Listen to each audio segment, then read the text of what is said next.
You are listening to This Week in Clown World with Ben and Hobbs, so sit back, relax, take your black pill, and enjoy the show. Hey, good evening, everybody. It's This Week in Clown World with Ben and Hobbs. I'm Hobbs, he's Ben. It's time for the shenanigans to begin. We are glad that you are here. There are lots of podcasts that you can listen to, literally lots and lots of podcasts you can listen to, but you choose to spend your time with us, and for that, we are grateful. We're glad you're here. How are you doing tonight, Ben?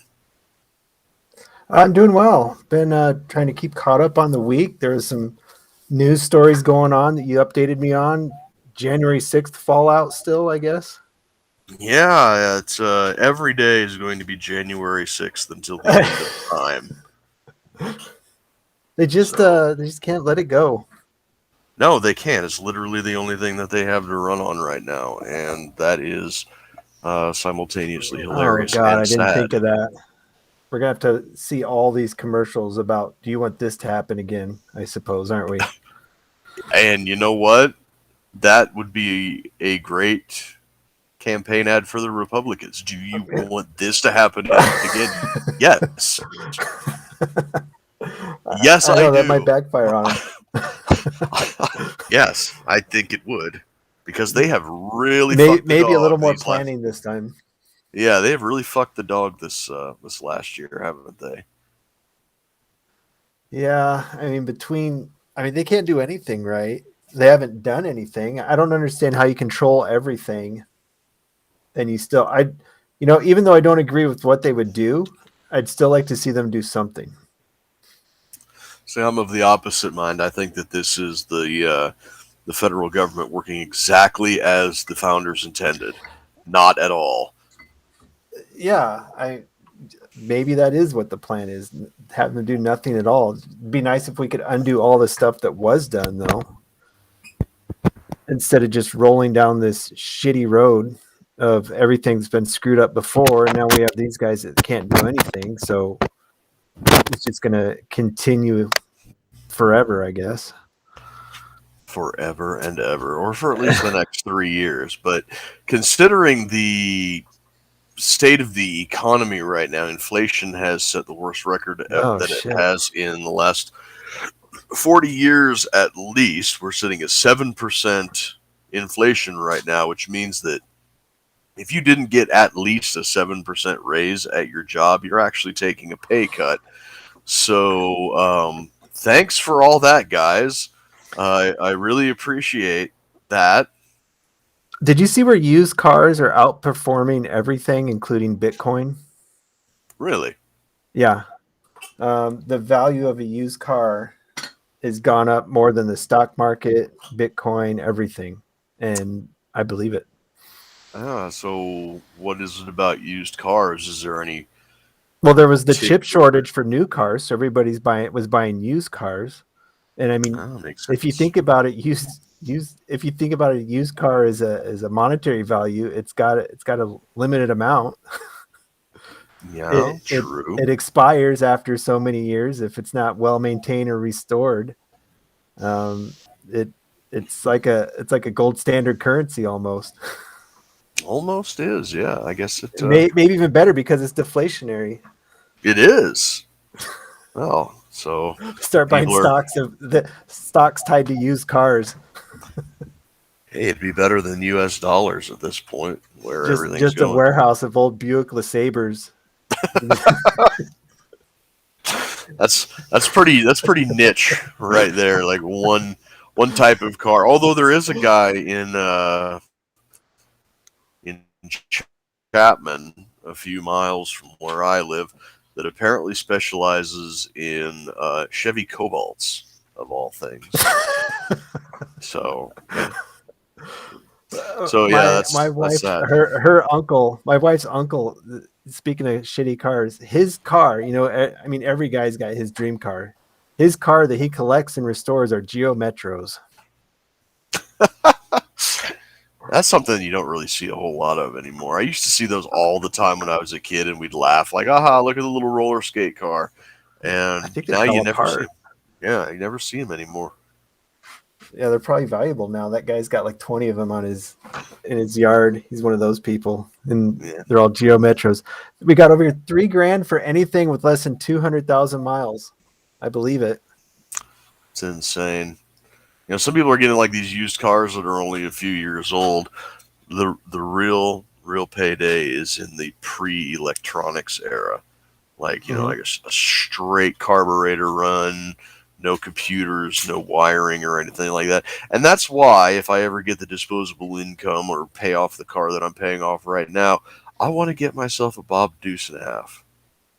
There There's you go. an M35 2.5 ton that's been bobbed from 3 axles down to 2. They top out at like 85 miles an hour, get about 13 miles to a gallon. There's like 6 wires in the entire truck, and they run on anything liquid that burns. They are magnificent. I was at a job site, and one of the stone workers there, masonry guy, was talking about he was hard up for cash, and he had a 71 Chevy that he was like, make me an offer on it. I need cash bad. And I bought this probably 15 years ago for $1,400, 71 Chevy short bed. This thing is performed better than any of my stocks. I mean, it's probably, I looked at it yesterday. I bought it for 1,400, and I mean, it's up close to 10,000 now, just sitting in my garage doing nothing. Stonks to the Yeah, moon. it's a diamond. I'm diamond hands on holding that thing. Yeah, but the thing is I bet it's also it's not only a store of value, but it's also a practical investment because I bet it runs. I bet it runs great. I bet it's never going to die. Anything I do to it, I would get a return on my money and then some, as far as bringing the value up on it. And that's the way it is with a lot of cars now, because I guess people are flipping cars now. They do with houses. They buy them, do a couple aesthetic things to them, and make sure they're sound, and turn around and making profit on them. There you go. But I mean, that's enough for car chat, I guess. I don't want to drive everybody off. Yeah. And I don't know. What's that? I don't know shit about cars anyway. No, I don't either. If I could flip cars, I'd do it. But I don't know shit about them. That's why the Chevy is just sat in the garage with nothing done to it except appreciating value, because I don't know shit about it, and I've been putting my money into other stuff. Yep. But on the stuff we do know, the insurrection on January 6th, they're still having arrests from it. Yes. A famous name that many people in our space may have heard of, a guy by the name of Stuart Rhodes, who is the founder and leader of Oath Keepers, which has been around for like 20 years now. Yeah. I'd like to say. He was arrested today, a little after noon. He was actually on the phone with a lawyer in Pennsylvania who is representing another January 6th prisoner, a guy named Kelly Meggs, who's also a member of the Oath Keepers.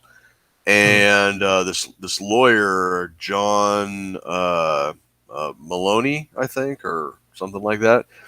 The lawyer and Stuart Rhodes were talking about the possibility of Stuart Rhodes coming to D.C. to testify in front of the January 6th committee.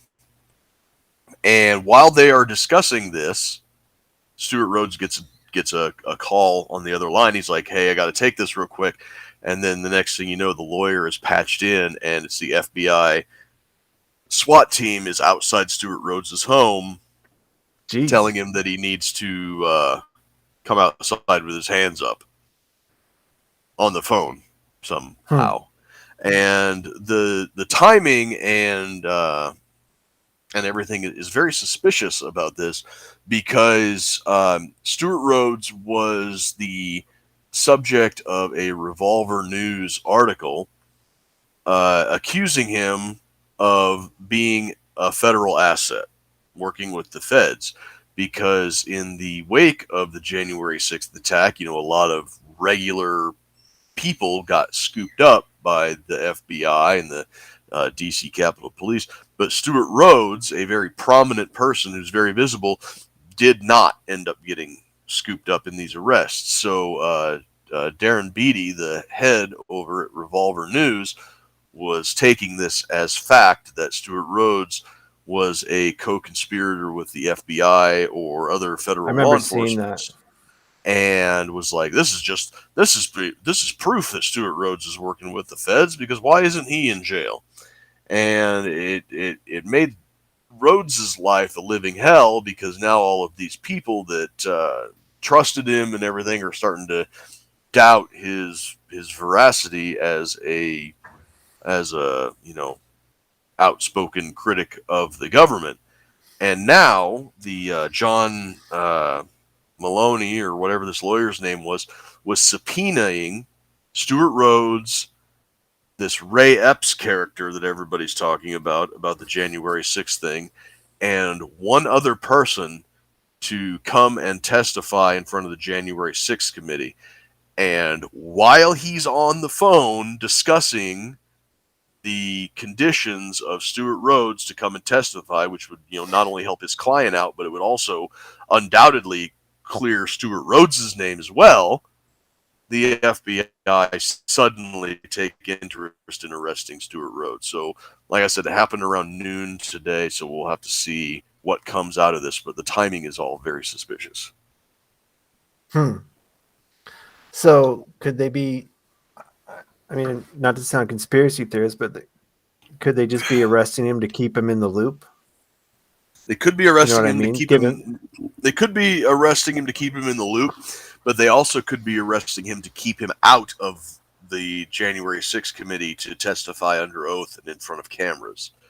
It's the lawyer, this John Maloney guy, seems to be of the mind that he is being scooped up now, as opposed to 6 months ago or whatever, because the FBI is trying to keep him out of the spotlight and keep whatever he has to say from reaching public ears. Well, what would that be? I mean, what are people thinking that is? That he's gonna? Well, the current thing about Stuart Rhodes is his I guess you could say his exoneration of being a federal agent or not right now just rests on his word versus Darren Beatty over at Revolver News, and it's basically nothing more than hearsay. However, if Stuart Rhodes is subpoenaed to testify in front of the January 6th committee, then there will be a discovery process, and any communications between him and the FBI that exist will have to be put into discovery. And if they don't exist, they won't be put into discovery, and that will clear his name. So the benefit of having Stuart Rhodes not testify right now is the doubt that it puts in Stuart Rhodes's current and former supporters. So it does nothing but help the FBI by taking a major player like Rhodes, who was a focal point for patriot militia type people, kind of in doubt, if that makes sense. Well, wouldn't that be there's some shit if, one of the people that was central to a lot of that was working with the FBI the whole time? I wouldn't doubt it, but it's possible. We know that Enrique Tarrio, the leader of the Proud Boys, was he wasn't an FBI informant on January 6th, but he had a past of working with federal agents, like back in, I don't know, I want to say like 2012 or something. He helped out the DEA bust some drug smuggling operation down in Miami or something like that. I don't know. Anymore, it seems like nobody. I don't know if people would fall for it again, but it seems like everybody thinks that everyone's a Fed. And that could very well be the number one benefit of all of this. Just casts doubt. People are too busy suspecting everybody else of being feds to work together. Yeah, I mean, back in probably 2000. I don't know, early 2000 teens, you'd have Discord servers and whatever, and they just invited anybody, and they're saying some shit in them. It's like, geez, you guys better watch what you're saying. Yeah.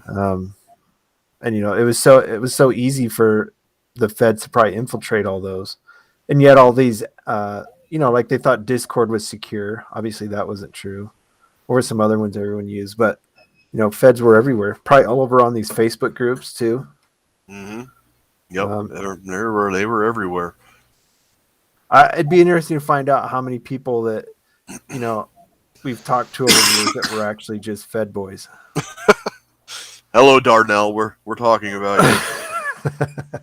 That's especially with the update on the Governor Whitmer plot. Sure. Another thing too. Speaking of plots, what did Ted Cruz bring up? Ted Cruz was asking the deputy director of the FBI some very pointed questions, like how many federal agents were in the crowd, and the deputy director, she didn't say like I don't know or give a number or say 0. The deputy director said I cannot answer that. So then Ted Cruz says, were any FBI agents involved in violent activity at the Capitol on January 6th? I cannot answer that. Did any federal agents instigate any violent activity on January 6th at the Capitol grounds? I cannot answer that. And so he's like, okay, who's Ray Epps? And there was an awkward silence, and the deputy director says, I'm aware of that name, but I can't give you any information.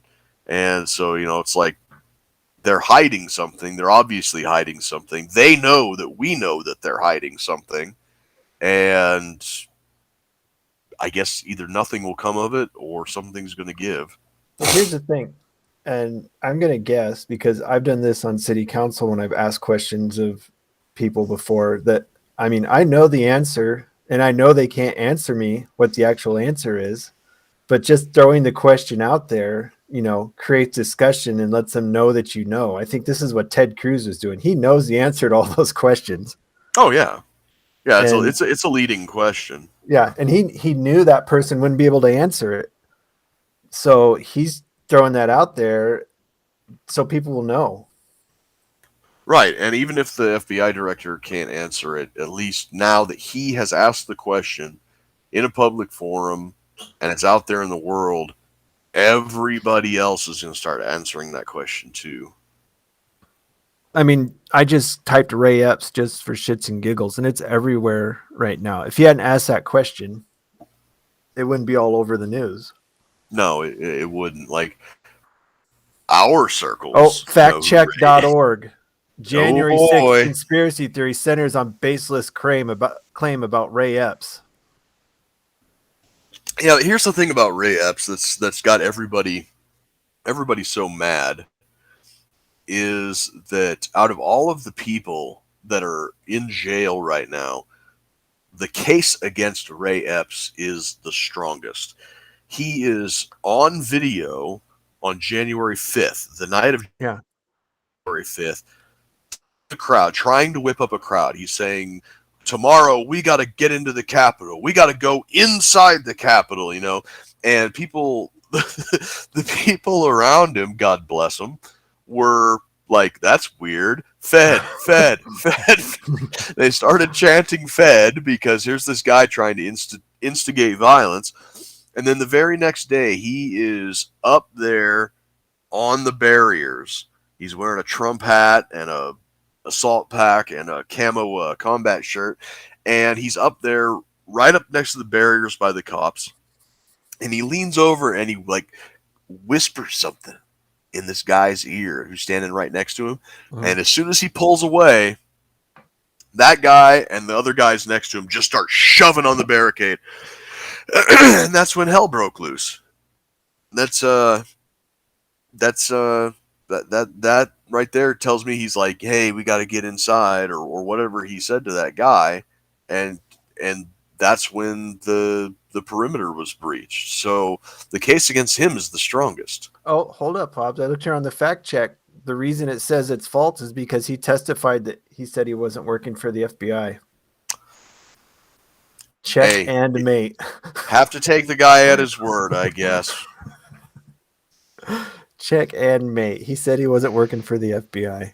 And you know what? He could absolutely, positively, 100% be telling the truth. He could be some spurg that the FBI found online and got spooled up, and this could just be. Well, that's the thing. He wasn't working for him intentionally. It doesn't mean he wasn't getting riled up by a bunch of FBI goobers encouraging him to do shit once they realize that they have some sucker that they can get to do anything. There you I go. did see the protester push people, which seems a little rude.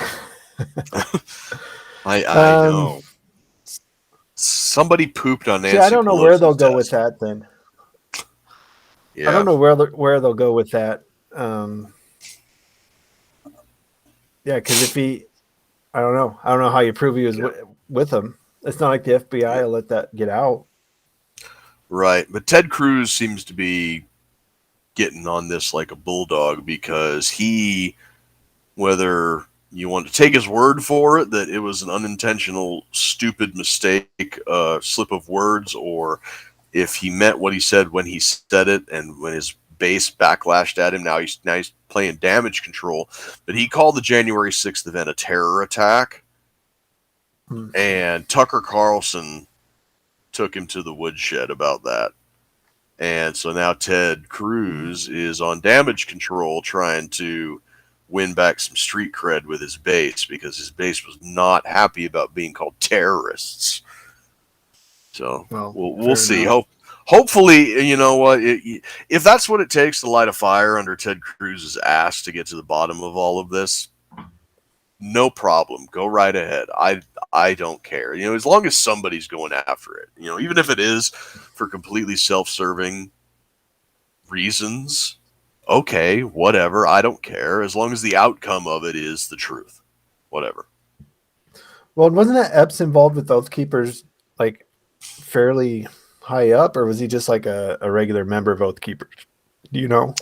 I don't know. I want to say that he was maybe like a district captain or something like that, or whatever their equivalent would be. He's from Arizona, though. Man, think of what a ripe target infiltrating Oath Keepers would have been for the FBI. I mean, they probably got records on everybody.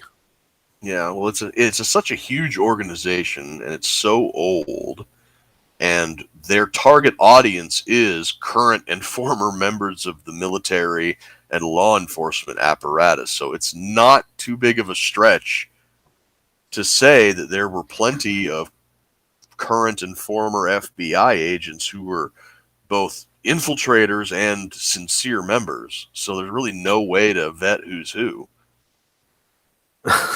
Somebody over here from your comment earlier, how do we know Nancy Pelosi didn't just stage the poop?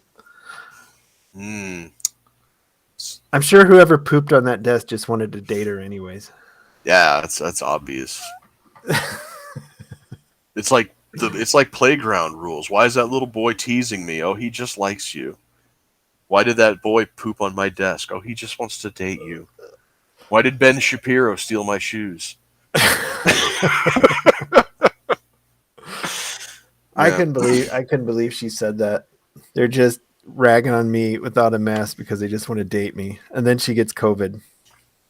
Womp womp. Yeah. Speaking of the Wu flu, the disease which shall not be named, but we do it all the time. So sorry if you're on Facebook. If we blink out suddenly, that's why. And you know, kind of a nice segue from Ted Cruz asking the important questions about January 6th to Rand Paul asking the important question to everybody's favorite Keebler elf, Dr. Fauci. Dr. Fauci, he got took to the woodshed too. He got took out there and he got a paddling. His career might be over because of Rand Paul. Rand Paul up there in his Senate seat, spewing his droplets all over the Senate chamber without his mask on.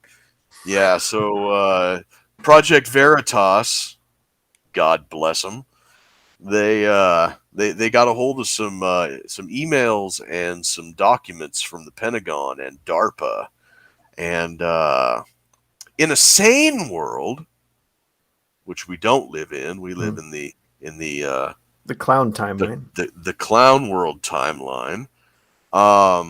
In a sane world, these documents are enough for anybody with any shred of credibility to start digging a hole under the prison to put Fauci in. Go to the Nuremberg trial. Oh God, it's bad. It is bad. So, have you read any of these documents yet? Some of it. Yeah, I've flipped through a little bit, and I've listened to some of it, and so the basic gist is that the United States had a moratorium on funding or conducting gain-of-function research. We all know that. That was like one of the last things that Obama did. That you got to give the guy credit for that. Mm. He put the moratorium on the gain-of-function. Well, they wanted to conduct this gain-of-function stuff anyways, so they subcontracted a private organization called EcoHealth Alliance, run by Peter Daszak. Peter Daszak goes to DARPA.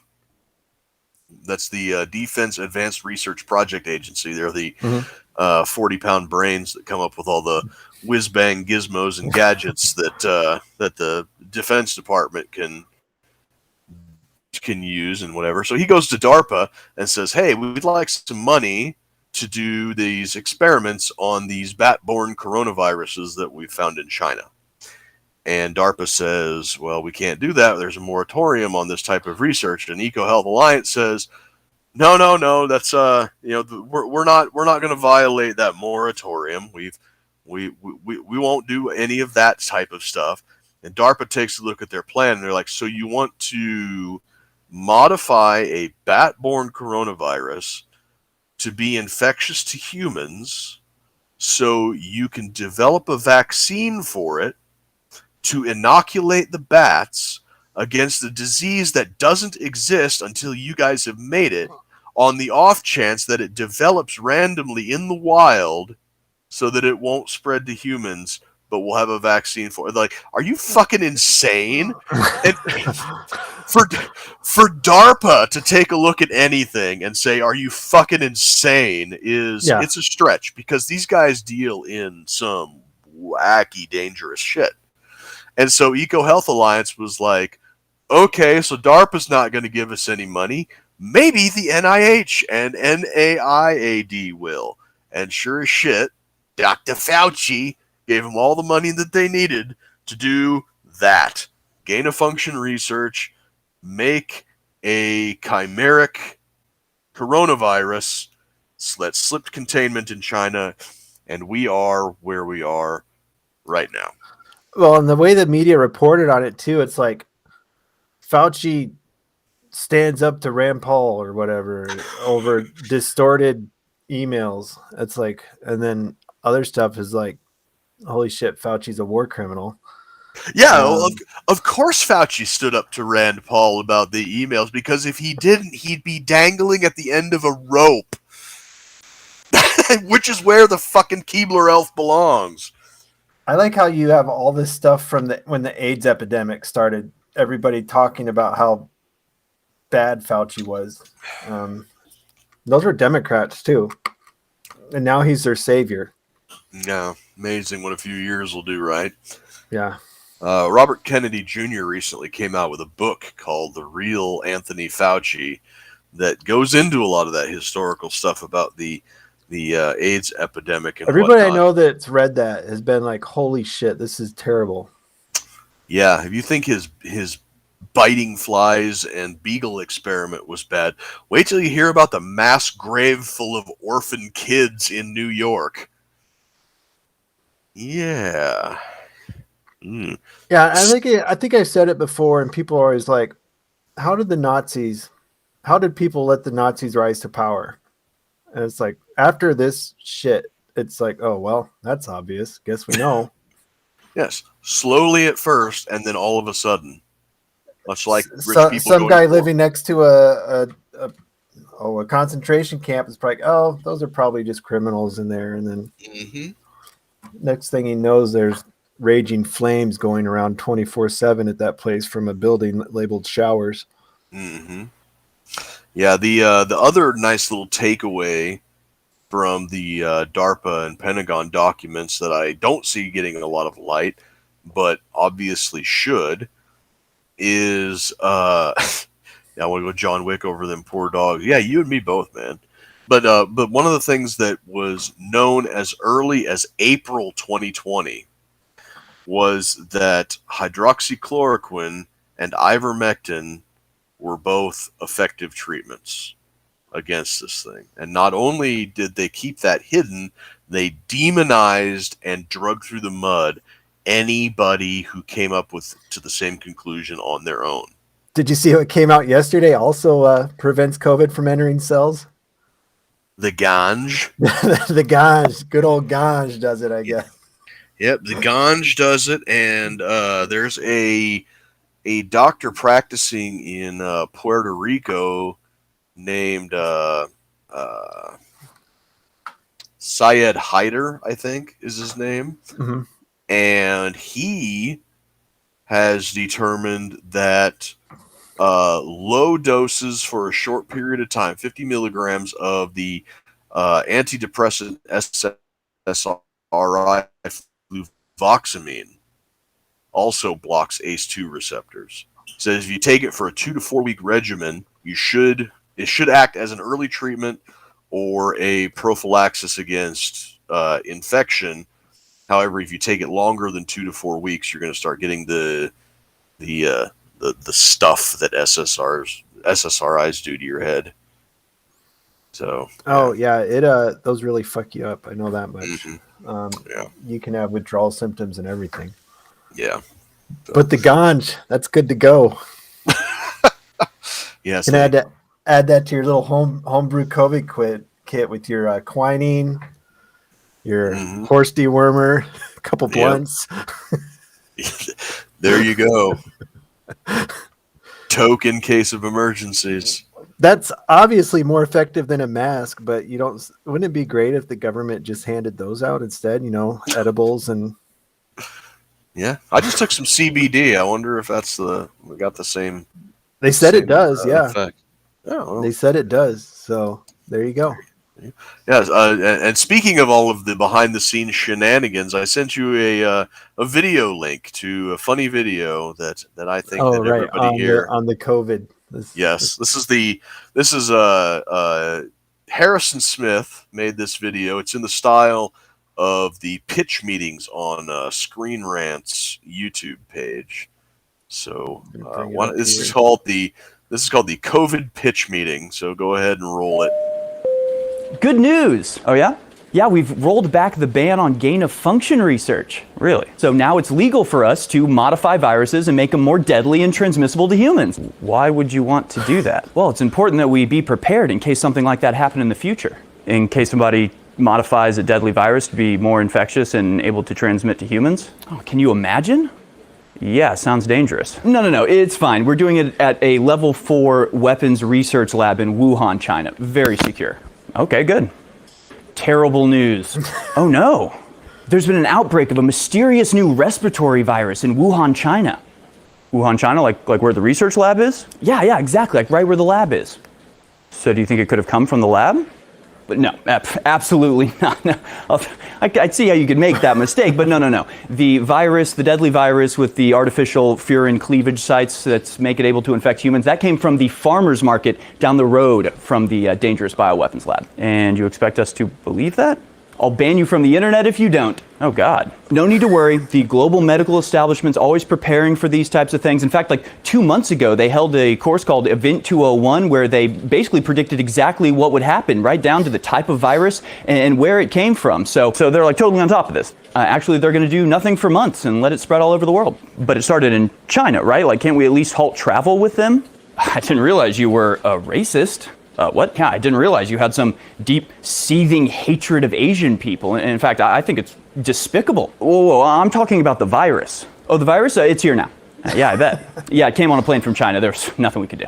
Well, what do we know about the virus so far? Not a lot, but we're going to go ahead and assume that it's the deadliest thing in the world and everybody's scared. We're all scared. You didn't seem very worried about it when it was in China. Well, no, I was calling you a racist then. That's what was important. But now we're very scared of the virus. Everybody's scared. You're scared. Well, does it affect certain ages or populations or groups, anything like that? Yeah, actually, it's way deadlier to the elderly and the sick. Okay, well, why don't we start by protecting them? No, we're actually going to send COVID-infected patients into nursing homes instead. Geez, well, okay, well, what are you doing to stop the spread? UV lights, vitamin C, vitamin D, should I wear a mask? We know that masks don't really stop you from getting this type of infection. The science is pretty much settled on this. Masks don't work. Okay, so no mask. Actually, they're mandatory, and also we're shutting down everything. Wait, what?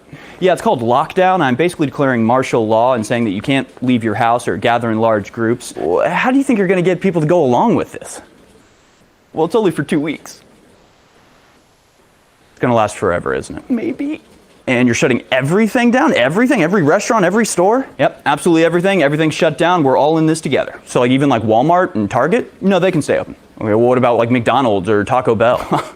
Obviously, McDonald's and Taco Bell can stay open. Okay, so the big chain stores can stay open, but if a small business tries to stay open, we will send a tank and point a rifle in their face and maybe send them to jail. But it's only for 2 weeks or years or whatever. I mean, won't that crash the economy? Oh yeah, 100% for sure. Okay, but this stops the virus. It does not, no. Okay, other than masks that don't work and lockdowns that don't work, is there anything else you suggest that we do? Oh, I'm not suggesting anything. I'm imposing plastic barriers and social distancing as well. Okay, so those work. No, of course not. It's ridiculous. Just think about it. But we do encourage contact tracing, where you download our app to your phone and then use it to log everywhere you go and everything you do and everyone you interact with. It sounds like a precursor to vaccine passport. No way, that's crazy. Hey, by the way, we sent a investigative team to figure out the origins of the virus. Oh, so you're investigating the lab? No. Okay, well, who are you sending to investigate? The guy who runs the lab. Yeah, this sounds suspicious. It's not. I mean, the whole thing sounds sketchy. Nothing you're saying really makes any sense. And it seems like the same people imposing the masks and lockdowns are the same people that are benefiting from it. And it seems like it's going to have way worse long-term effects than the virus itself. I mean, all of this seems arbitrary and expensive. Well, it's only until we get the vaccine. And actually, it's going to be a wonderful, revolutionary new mRNA vaccine. So, thank God we have Bill Gates helping us with this. Bill Gates, isn't he the one who thinks the most pressing issue the Earth faces is overpopulation, and that the best way to reduce population is through vaccines? Didn't he give a TED Talk to that effect? No, shut up. He loves you. Christmas 2021 is over, but you still got a really great chance. Yeah, well, that was Harrison Smith over at InfoWars, and I think that it just goes on and on. And when he first released, we seem so stupid when you yeah, and the thing is that there's more.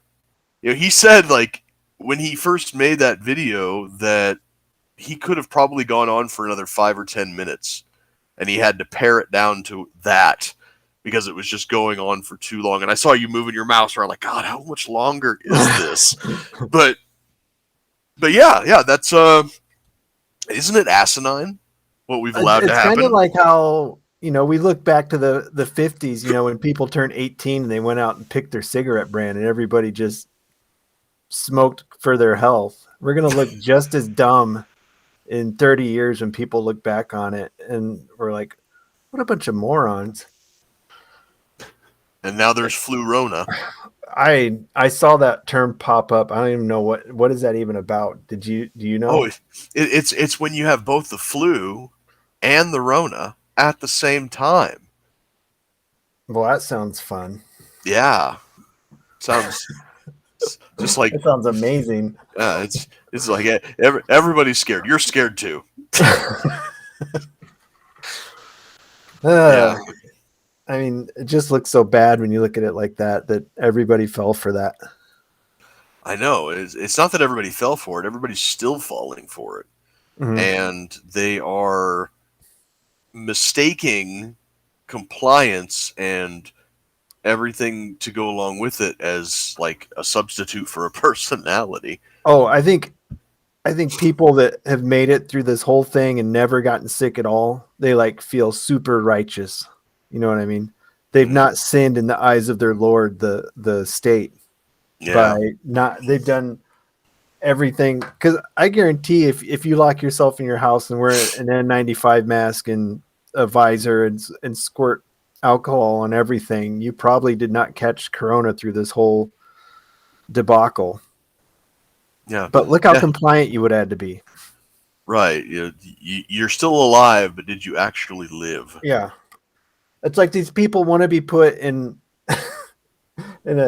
in a 6x6 protective pod and just have their entertainment piped in and protected against everything. That would be a great life to them. Oh yeah, they'll have their metaverse coom pods before you know. Yeah, their Coomer pod. Spending their money on NFTs.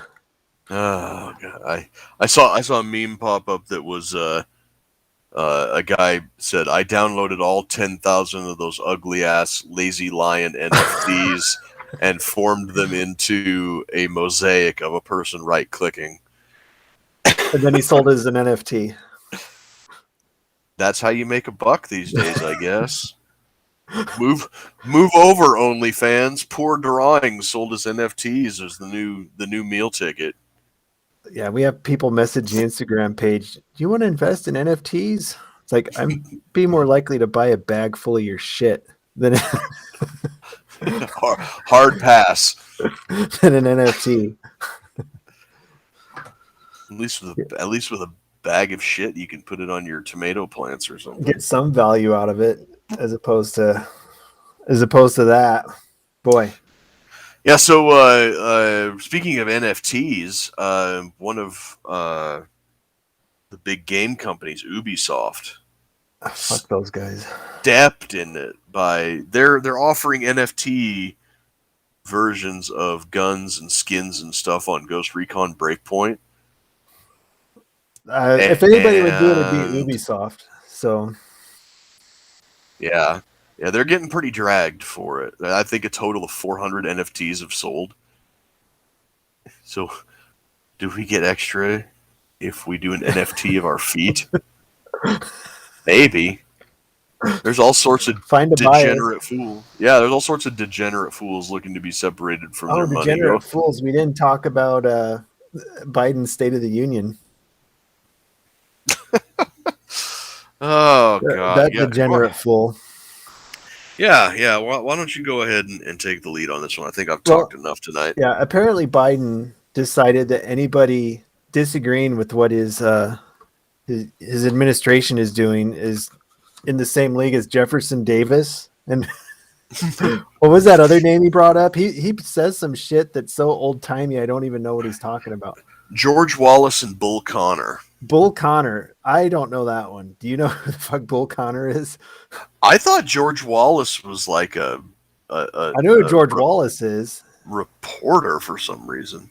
Bull Connor.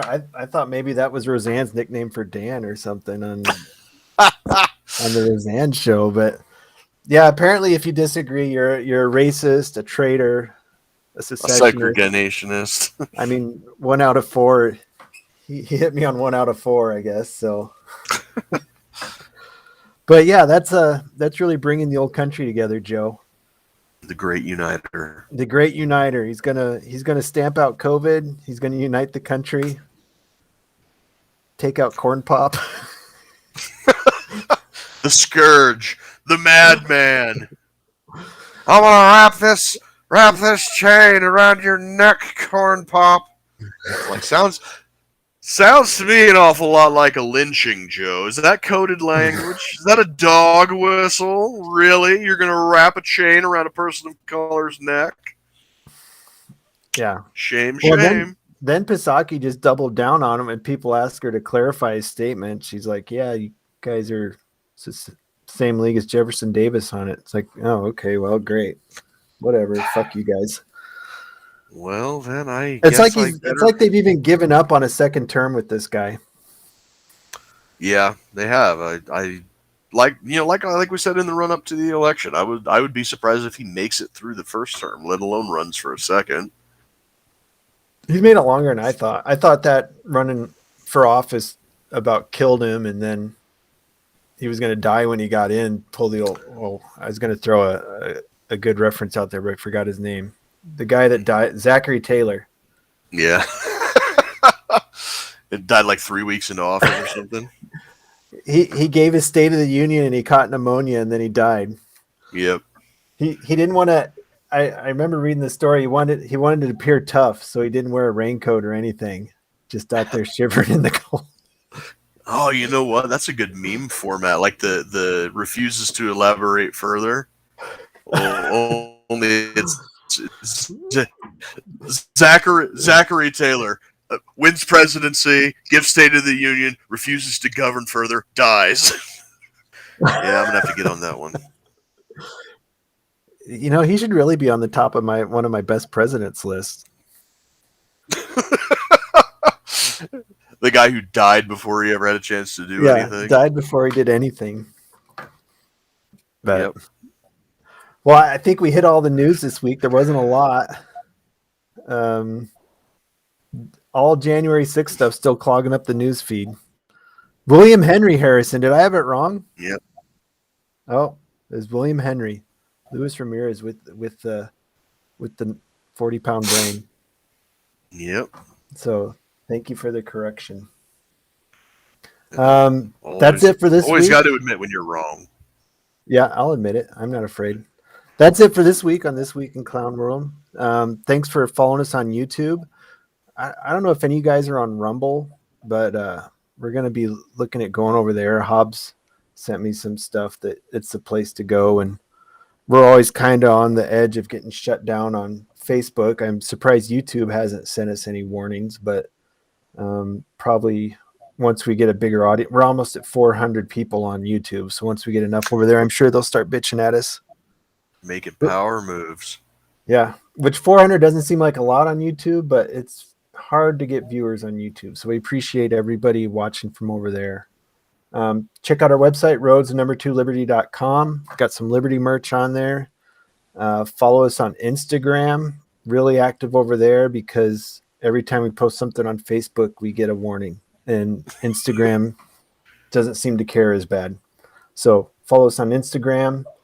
If you're following us on YouTube, like us on Facebook. If you're on Facebook, make sure to like